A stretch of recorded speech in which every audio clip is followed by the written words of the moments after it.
மலரம்மா சமையல் யூடியூப் நேயர்களுக்கு வணக்கம். இன்றைக்கி நம்ம வீடியோவில் சேனக்கிழங்கு சாதம் தான் செய்ய போகிறோம்.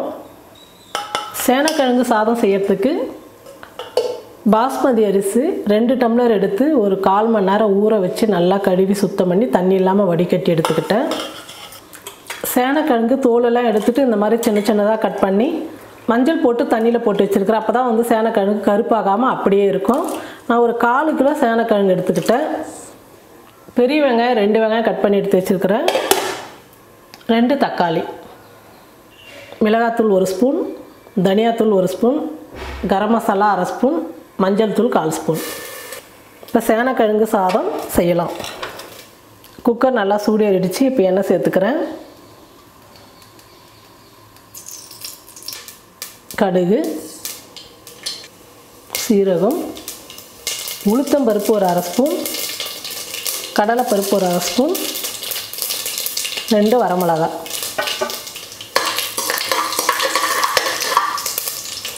பருப்பெல்லாம் நல்லா பொன்னுரெல்லாம் வந்துடுச்சு. இப்போ கட் பண்ணி வச்சுக்கிற வெங்காயம் சேர்த்துக்கிறேன்.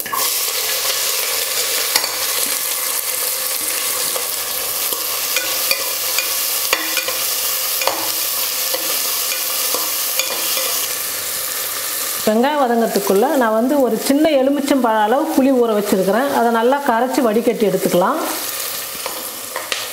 வெங்காயம் நல்லா வதங்கிடுச்சு. இப்போ தக்காளி சேர்த்துக்கிறேன்.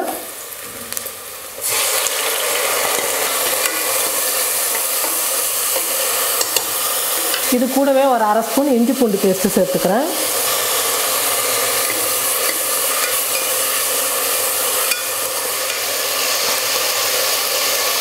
ரெண்டு நிமிஷம் நல்லா வதங்கிடுச்சு.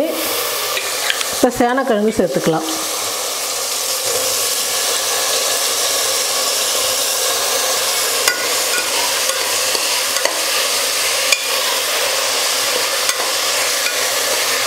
சேனக்கிழங்கு சேர்த்ததுக்கப்புறம் 1 நிமிஷம் நல்லா எண்ணெயிலேயே காய வதக்கிக்கலாம்.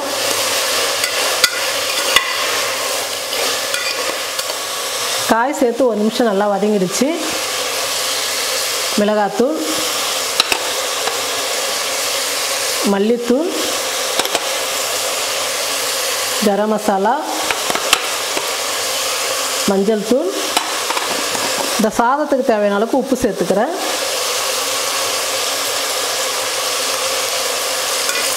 மசாலாலாம் சேர்த்ததுக்கப்புறம் கொஞ்ச நேரம் நல்லா வதங்கட்டும்.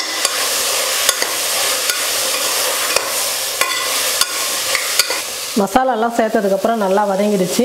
இப்போ தண்ணி சேர்த்துக்கலாம். புளி தண்ணி ஃபஸ்ட்டு நான் அளந்துக்கிறேன்.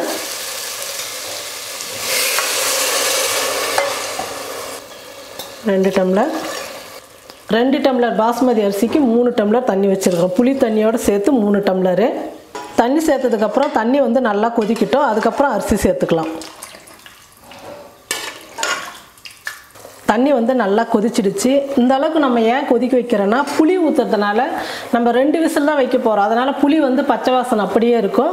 அரிசி போகிறதுக்கு முன்னே நம்ம இந்த மாதிரி ரொம்ப நல்லா கொதிக்க வச்சு அரிசி போட்டோமா அந்த பச்சை புளியோட மனம் இருக்காது. அதனால தான் நல்லா கொதிக்க வைக்கிறோம். நல்லா ஒரு 2-3 நிமிஷம் நல்லா கொதிச்சிடுச்சு. நம்ம அரிசி சேர்த்துக்கலாம்.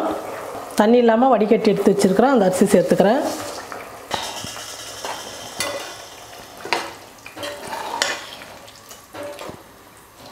நல்லா கலந்து விட்டுட்டு குக்கர் மூடி போட்டு மூடிடலாம். பாஸ்மதி அரிசின்றதுனால 2 விசில் வந்தால் போதும். இல்லைன்னா ரொம்ப குழஞ்சி போயிடும். அதிகமாக விசில் விட்டுட்டிங்கன்னா 2 விசில் வரட்டும். சாதம் எப்படி இருக்குன்னு பார்க்கலாம். குக்கர் வெயிட் குறைஞ்சிடுச்சு. இப்போ குக்கர் மூடி எடுத்துக்கலாம். பாருங்கள், குக்கர் மூடி எடுக்கும் போதே அந்த புளியோட மனம், சேனக்கிழங்கோட வாசம் எவ்வளோ சூப்பராக இருக்குது பாருங்கள். சாதம் பாஸ்மதி அரிசின்றதுனால மெதுவாக கலந்து கொடுங்க. ஒன்றோட ஒன்று ஒட்டாமல் நல்லா பளபளன்னு சூப்பராக வந்திருக்கு பாருங்கள் சாதம். உப்பு, புளிப்பு, காரம் எல்லாமே நல்லா கரெக்டாக சூப்பராக வந்திருக்கு பாருங்கள். இந்த மாதிரி வித்தியாசமான புது விதமாக நீங்கள் சாதம் செஞ்சு கொடுக்கும்போது வீட்டில் எல்லாருக்குமே ரொம்ப பிடிக்கும். இன்றைக்கி நான் எங்கள் வீட்டில் சேனக்கிழங்கு சாதம் தான் செஞ்சுருக்கேன். ரொம்ப புளிப்பு, உப்பு, காரத்தோடு சாப்பிடும்போது ரொம்ப டேஸ்ட்டாக இருக்கும்.